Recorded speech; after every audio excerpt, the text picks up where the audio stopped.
It is late October in the northern Rockies, and the first heavy snows have already sealed the high passes. Down in the valley corridors, where the lodgepole pine gives way to open meadow and frozen creek bed, the world has gone quiet in the way that only a mountain winter can manage. The elk have moved to lower ground, the ravens are working the tree lines, and somewhere in the timber above the river bend, a wolf pack is moving. Not running, not chasing, moving. There is a difference, and it matters enormously to what is about to happen.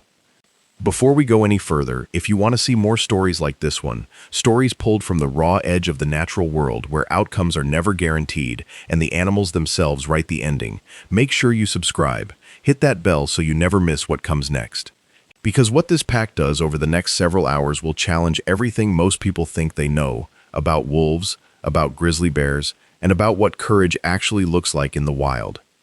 The pack in question is a mid-sized group, 7 individuals, an alpha pair that have held their territory for 4 consecutive years, 3 subadults from the previous year's litter, still learning, still proving themselves, and 2 younger wolves, barely 18 months old, just large enough to keep up, not yet large enough to lead.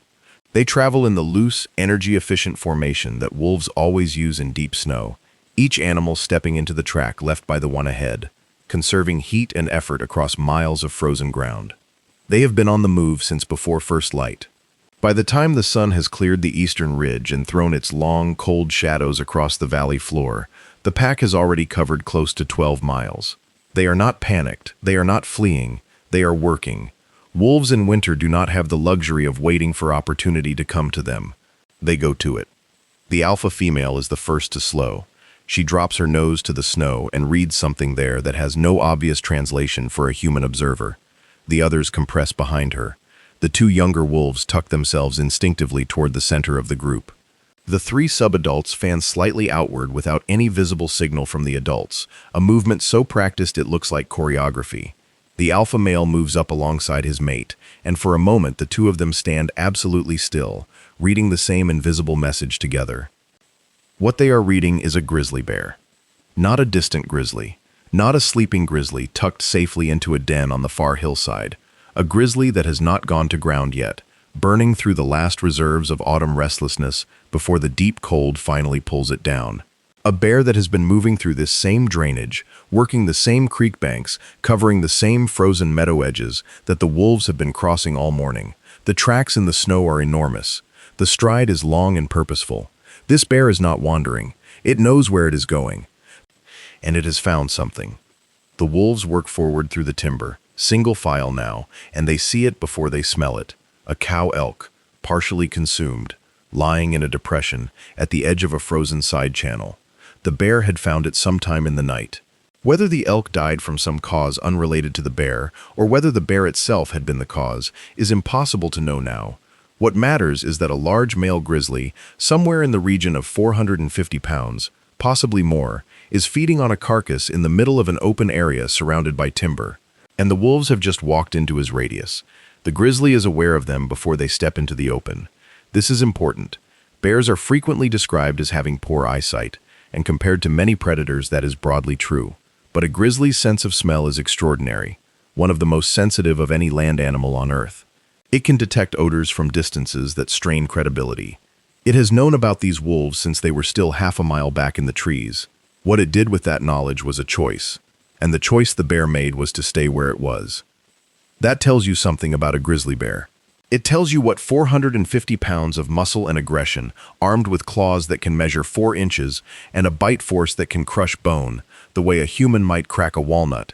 It tells you what that amount of physical power does when it feels threatened. It does not move.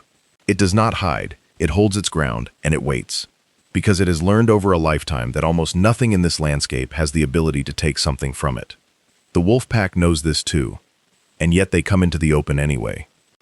Understanding what happens next requires understanding something about the relationship between wolves and grizzlies that goes far deeper than a simple predator versus predator standoff. These 2 species have been sharing this landscape for thousands of years. They have evolved alongside each other. They have competed for food, occasionally died at each other's hands or paws or jaws, and in the process developed a kind of mutual fluency. Wolves know what a grizzly can do. Grizzlies know what a wolf pack can do. The interactions between them are not random explosions of violence. They are negotiated, they are tactical, and they are, in their own way, sophisticated. What the alpha pair is calculating right now, standing at the tree line with 6 other wolves behind them, is not simple hunger. They fed 2 days ago on a deer they ran down in a draw to the north. They are not desperate. What they are calculating is something more complex, whether this carcass is worth the cost of taking it, and what that cost might actually be. The grizzly is standing over the elk. He has risen from his feeding crouch and is now at full height, which is to say, he is terrifying. His head is lowered, his ears are back, his eyes, small and dark and extraordinarily alert, are locked onto the wolves at the tree line. There is no bluffing in his posture. There is no theater. He is simply presenting himself as he is, which is the most dangerous thing in this valley on this particular morning. The alpha female moves first. She steps out of the timber and stops, 40 feet from the bear, just stops there, in the open snow, and looks at him. She is not attacking, she is not retreating. She is doing something that requires a level of controlled nerve that is difficult to fully appreciate. She is establishing presence. She is telling the grizzly, by her willingness to stand in that open ground and meet his gaze, that she is not afraid of him. Whether that is entirely true is beside the point. The performance of confidence in the face of a grizzly bear is itself a form of power. The bear's response is immediate and overwhelming. He comes off the carcass in a charge that covers the distance between them in less time than it takes to process. This is not a bluff charge, the kind of short explosive rush that bears sometimes use to test an opponent's resolve. This is a full commitment, 450 pounds of grizzly moving at 30 miles an hour across snow-covered ground with absolute intention. The alpha female breaks and runs, and she is fast, extraordinarily fast, because wolves at full sprint can hit 35 miles per hour, but the gap between them is closing, and for a fraction of a second the outcome is genuinely uncertain. She reaches the tree line. The bear does not follow her into the timber. He checks at the edge of the open ground, and this is the first critical moment in this encounter, because stopping at the tree line is not cowardice on the bear's part, it is intelligence. A grizzly in open terrain has overwhelming advantages. In dense timber, chasing an animal that is faster and more maneuverable, surrounded by 7 wolves instead of 1, those advantages erode quickly. The bear knows this. He wheels back toward the carcass, and the wolves reorganize. What happens over the next 40 minutes is one of the most instructive pieces of large predator behavior you will witness in this landscape. The wolves do not simply charge the bear as a group and try to overwhelm him. That is not how wolves operate, and any wolf that has lived long enough to be part of a functioning pack understands at a deep, almost cellular level that a grizzly bear in good health is not a prey animal. It is a competitor. It is dangerous. It is something to be managed, not dominated. They split. The alpha male and one of the older subadults move to the left, working around the edge of the open area, staying in the shadow of the timber. 2 more subadults swing wide to the right. The alpha female, having circled back through the trees, emerges at the far side of the clearing. The 2 youngest wolves stay near the original tree line, hanging back. This is not a random dispersal. This is a surround, and it is executed with the kind of quiet precision that comes from years of coordinated hunting. The grizzly tracks them. This is the thing about a bear in this situation. It cannot watch all of them at once. It turns toward the alpha male on the left, and the subadults on the right advance 3 steps. It wheels toward the right, and the alpha female across the clearing moves forward 10 feet. The bear is not panicking, but it is being made to work. Every rotation costs energy. Every response to a flanking movement is a calculation made under pressure. The wolves are not trying to injure the bear. They are trying to exhaust its attention. One of the subadults on the right side gets too close. The bear hits him so fast that the actual moment of contact is almost invisible in the white blur of churned snow.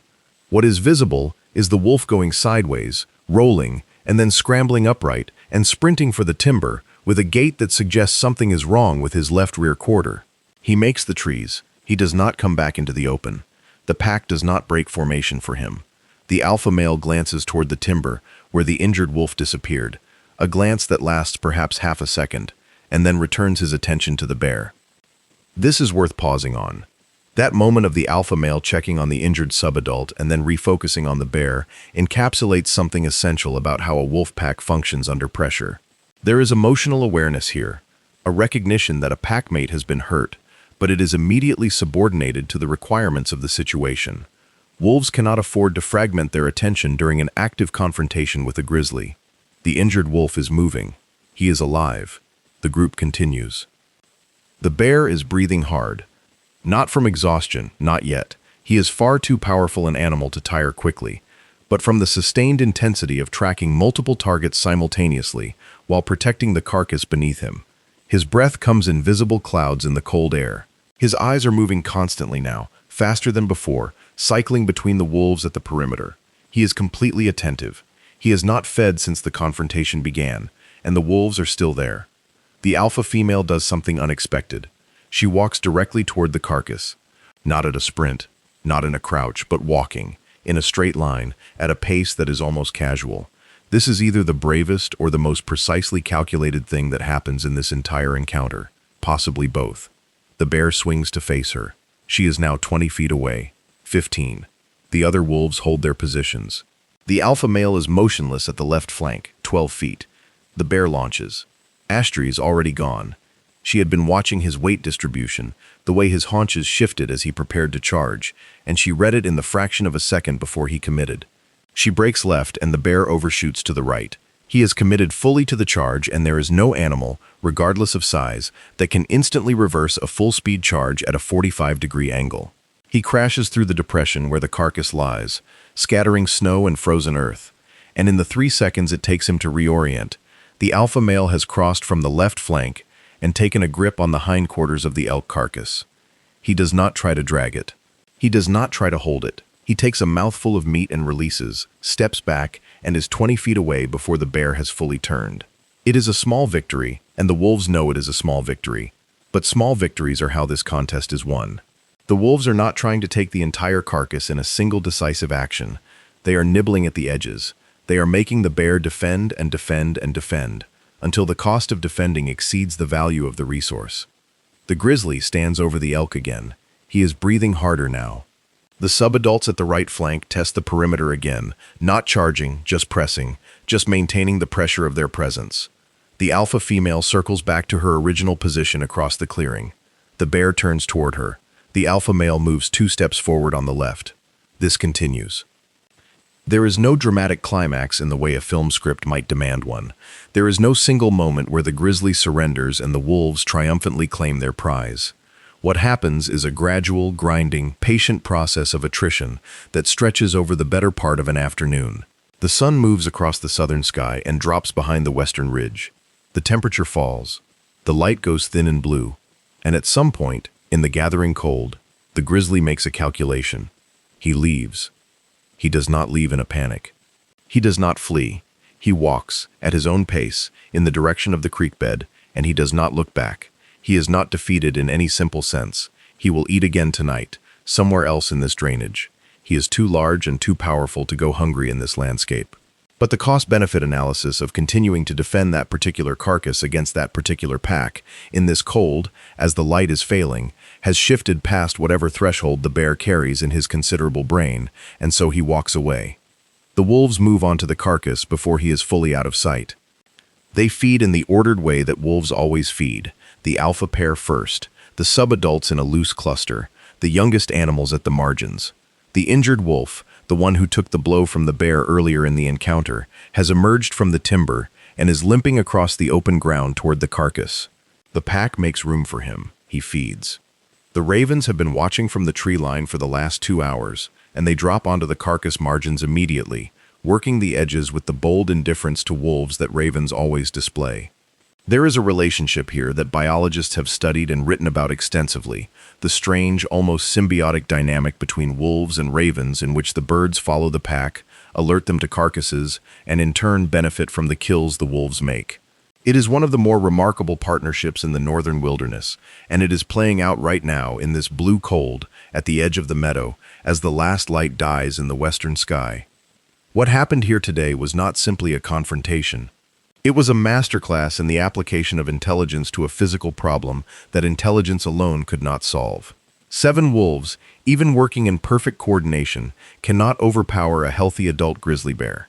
The bear's physical advantages are too significant. The claws, the mass, the structural toughness, that allows a grizzly to absorb damage that would kill most other animals. These things are real, and the wolves knew they were real. They did not try to negate them with brute force. They worked around them. They used space and time and coordination and patience, and they used the bear's own defensive instincts against him, forcing him to divide his attention, making the defense of the carcass progressively more expensive, until the arithmetic of the situation simply tipped in their favor. This is what apex predator intelligence looks like in practice, not the explosive violence that dominates most popular portrayals of predator behavior, but the quiet, grinding, relentlessly patient application of strategic thinking to a problem with genuine physical stakes. The grizzly bear's role in this story deserves equal attention, because it is easy to frame this narrative as a wolf victory and a bear defeat, but that framing misses something important. The bear made good decisions throughout this encounter. When the wolves first appeared, he held his ground and let them come to him, forcing them to cross open terrain and absorb his charge. When the alpha female made her initial approach, he responded with overwhelming force and drove her to the tree line. When the subadult got too close, he punished that miscalculation with precise, controlled aggression. He did not waste energy on false charges or theatrical displays. He was direct and efficient in every response. What undid him was not any single mistake on his part. It was the mathematics of the situation. 7 opponents, coordinated, patient, willing to absorb occasional losses in exchange for continued pressure. The bear simply could not sustain the cognitive and physical cost of tracking and responding to all of them simultaneously over a period of hours, while also protecting a resource and managing his own energy reserves going into winter. Something had to give, and what gave was his willingness to continue paying the price. There is a broader story here, one that plays out across this landscape, season after season, generation after generation. The relationship between wolves and grizzly bears in the northern Rockies is one of the most complex interspecies relationships in North American ecology. These two animals compete directly for food, primarily in the form of large ungulate carcasses, and the nature of that competition has shaped both species over millennia. Grizzlies are extraordinarily effective kleptoparasites. That word, kleptoparasite, refers to an animal that steals food from other animals, and in the context of wolf packs and bear populations, it describes a behavior pattern that researchers have documented extensively in Yellowstone and in other protected wilderness areas across the northern Rockies. Grizzlies follow wolf packs. They have been observed tracking the acoustic signature of hunting wolves, moving toward the sounds of a chase or a kill from distances of several miles. A single large bear can displace a wolf pack from a fresh kill with relative ease, simply by walking onto the carcass and making itself comfortable. The wolves generally give way. This behavioral pattern has real ecological consequences. In areas with high grizzly bear densities, wolf packs have been observed making more kills per week than they would under normal nutritional requirements, apparently compensating for regular losses to bears by hunting more frequently. The bears, for their part, benefit enormously from this arrangement, particularly in late autumn, when the frenzied pre-hibernation feeding period, called hyperphagia, demands that a bear consume up to 20,000 calories per day. Wolf kills are an important source of those calories. But the relationship is not entirely one-sided, and today's encounter is evidence of that.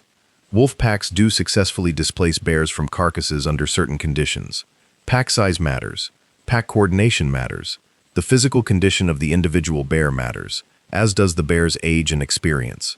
Terrain matters, with wolves having better prospects in broken timber than on open ground. Time of day and temperature matter, since a bear that has been working to defend a resource through a long, cold afternoon is a different proposition from the same bear in the first minutes of a confrontation. And something else matters, something that is harder to quantify, but which anyone who has spent time watching wolves work will recognize: the confidence and experience of the individual alpha animals.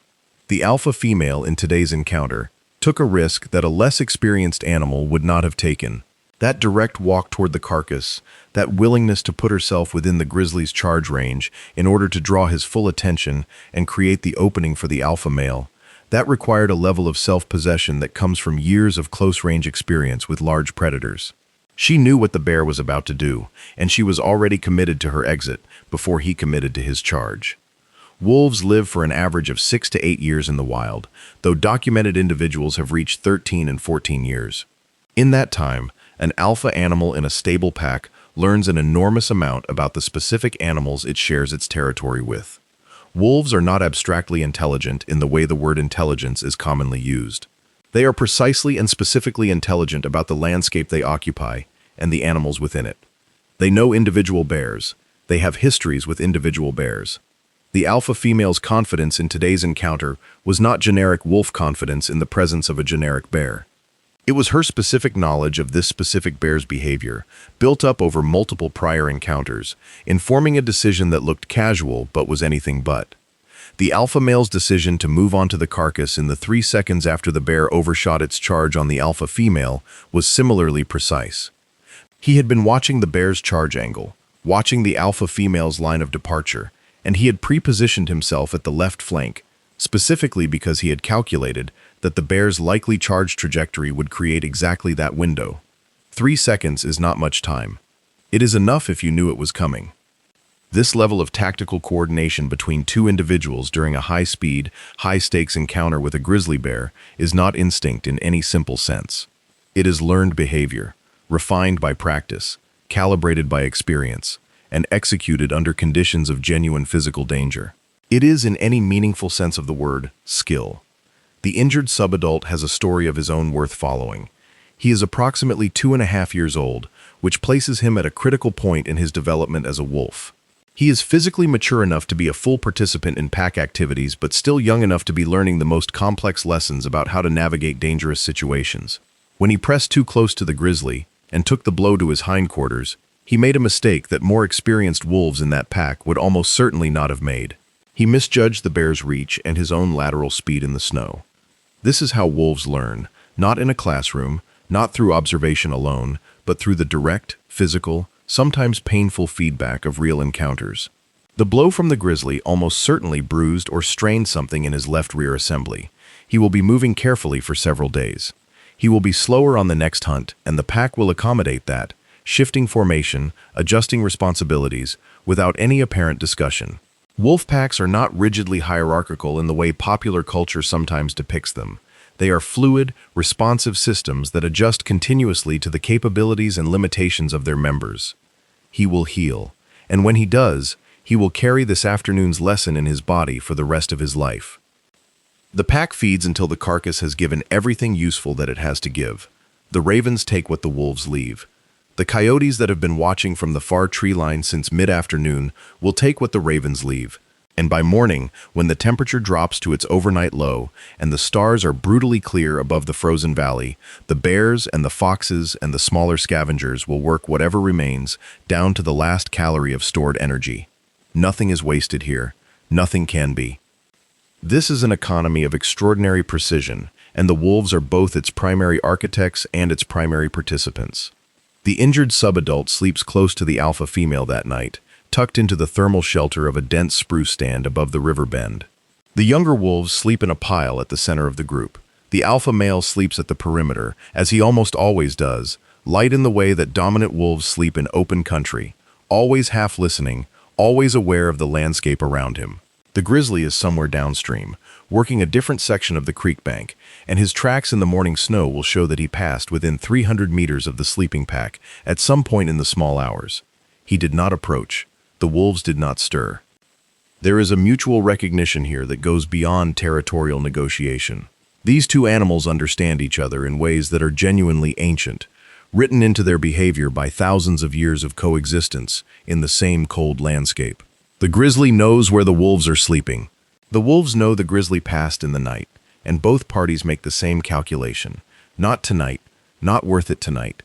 There will be other chances, other carcasses, other encounters, and in this place, in this cold, the most important survival skill any animal can possess is the ability to accurately assess the cost of a fight before it begins. The bear moves on into the darkness. The wolves sleep. By the time the winter has fully settled into the valley, the pack will have had a dozen more encounters with bears. Some will be brief, a mutual assessment at 50 yards that ends with both parties going their separate ways. Some will be aggressive, the kind of intense, noisy confrontation that sends ravens wheeling skyward and elk stampeding across frozen meadow. A few will involve the kind of sustained, coordinated pressure that played out today, with outcomes that will go different ways on different occasions, because this is the real world, and the real world does not have predetermined outcomes. The alpha female will lose a second subadult to a bear before spring. It will happen fast, in deep snow, in low light, with the kind of finality that all predator encounters carry as their underlying possibility. The pack will not mourn in any human sense of the word. They will continue. They will hunt. They will maintain their territory against the neighboring pack to the east and against the bears that work their drainage. They will raise a new litter in April, and the cubs born in that spring will grow up in a world defined by exactly this kind of daily negotiation between competing powers. This is what it means to be at the top of a food web.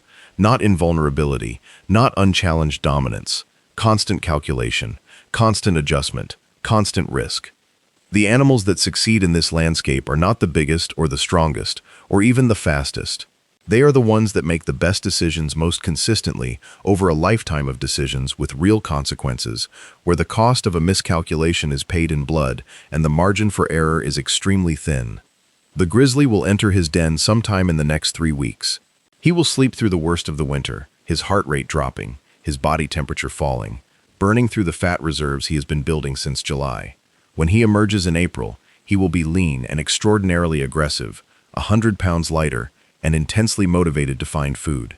He will encounter the wolves again. The interaction will be shaped by both parties' memory of this autumn, by the specific history between this bear and this pack, by the particular physical state of each animal at the moment of contact. The outcome, as always, will be genuinely uncertain. That uncertainty is not a flaw in the system. It is the system. It is what keeps both species sharp, what drives the evolutionary pressure that has produced these extraordinary levels of intelligence and coordination and physical capability in the first place. The wolf pack is what it is because of the grizzly bear. The grizzly bear is what it is, partly because of the wolf pack. They have shaped each other over millennia, and what we are watching when we watch them interact is not just a confrontation over an elk carcass on a cold October afternoon.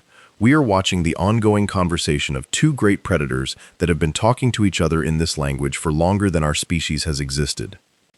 The elk that died on the creek bank, the one whose body anchored this entire drama, does not figure in any of these calculations. It is simply what it always was in this landscape, the resource around which everything else organizes. The wolves needed it. The bear needed it.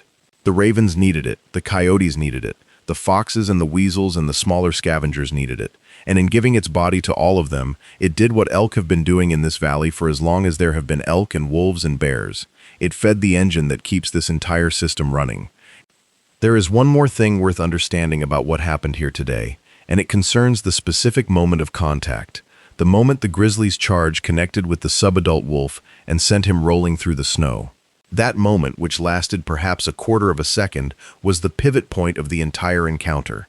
Not because of what it did to the wolf, though what it did to the wolf was serious enough, but because of what it did to the pack's behavior in the minutes that followed. After the bear made contact, the wolves pulled back, slightly. Not far, not long, but there was a visible recalibration in the pack's positioning, a collective reassessment of the appropriate pressure distance. The alpha male, who had been pressing the left flank consistently, moved back 4 or 5 steps. The subadults on the right widened their angle slightly. The pack was acknowledging, in the only language available to them, that this bear had just demonstrated something concrete about the consequences of getting too close. And then, within 2 or 3 minutes, they closed back in. They closed back in not because they had forgotten what just happened, not because they were incapable of learning the lesson, but because they had weighed the lesson against the resource, and the resource still warranted the risk. This is the decision-making process of an animal that is truly operating at the edge of its capabilities, using everything it knows about itself and its opponent to make real-time judgments about acceptable risk. The wolves chose to continue, not from ignorance, but from calculation. They knew the cost. They continued anyway. That combination of awareness and commitment, knowing the risk and accepting it in pursuit of a defined objective, is one of the most remarkable things you will see in the natural world. It is what separates